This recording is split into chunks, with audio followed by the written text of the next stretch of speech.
Can you ever believe anything a narcissist says? I tell people all the time that that narcissists, that you cannot trust not one single word that comes out of a narcissist's mouth. That even the word hello is a form of manipulation. And when I say that hello is a form of manipulation from a narcissist, I really mean that. The reason why I say that even hello is a form of is manipulation when it's coming from a narcissist is because people have to understand is that when a narcissist is being nice, when they're being kind, right, that the good that you see in them is really them trying to get your boundaries to come down, trying to get your wall to come down. Because the nice person that you see in the narcissist is really the bad person in disguise. Abuse it doesn't work without good times, right? There has to be good times in between for the abuse to work. It doesn't work. I don't care how codependent you are. If someone is bad all the time, nobody would stay in that relationship. It wouldn't be confusing. Where people get confused, it's like, they're good sometimes, but then sometimes they're vicious. Like it's this big ass roller coaster, right? And so it's hard to figure out, like, am I dealing with this really nice person that I can get along with, that's love bombing and that sort of thing? Or am I dealing with Dr. Jekyll, or am I dealing with Mr. Hyde? I can't figure it out. Right? Abuse doesn't work without good times in between.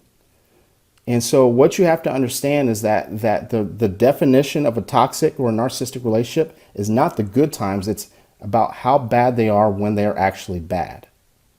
I always compare it to a street fight and to boxing, right? If you look at boxers, when they're done fighting, guess what? They shake each other's hand, they hug, right? Why? Because they respect each other.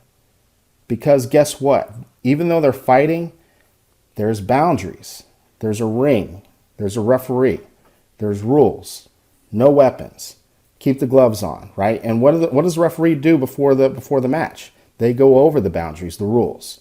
No hitting below the belt, keep your mouthpiece in, no biting, no choking, right? All those type of rules. With being with a narcissist, someone who's toxic, it's more like a street fight. There's no rules. I can throw things in your face. I can bring people in to jump you if I want to.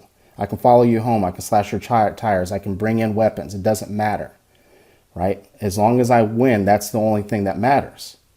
And that's what it's like when you're with a narcissist. So that was a long story to the original question, which was, can you trust a narcissist?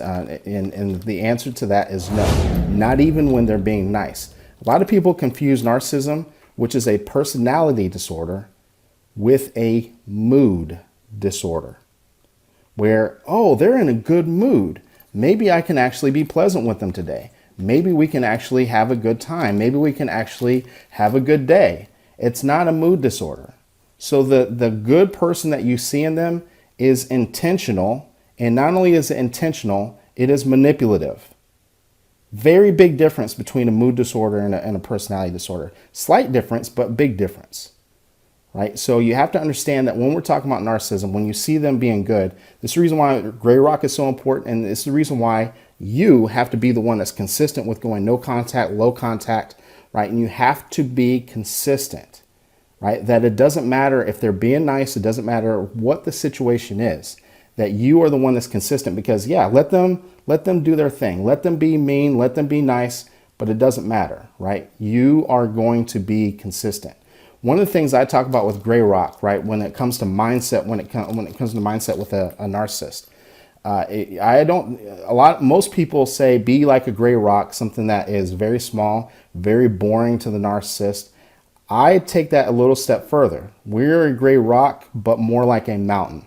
We're too big for this shit. Like I'm not dealing with this, right? We're above all this, right? All the mess, all the drama, I'm too big for it, right? And it's more, when we're talking about a mountain, think about a mountain when a storm comes.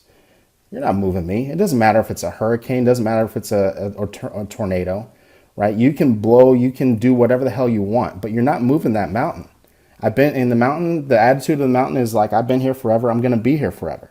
Right? It doesn't matter what the storm does. The storm is going to blow over, but the mountain is still going to stay there, right? And that's the attitude, and that's the type of mindset that you need to have when you're dealing with a narcissist. Is that You know, when they're getting, and especially with it, you know, it's harder obviously when you're still living with them, right? Because they can do that, you know, because they do have access to make you respond, like your bank accounts and that sort of thing.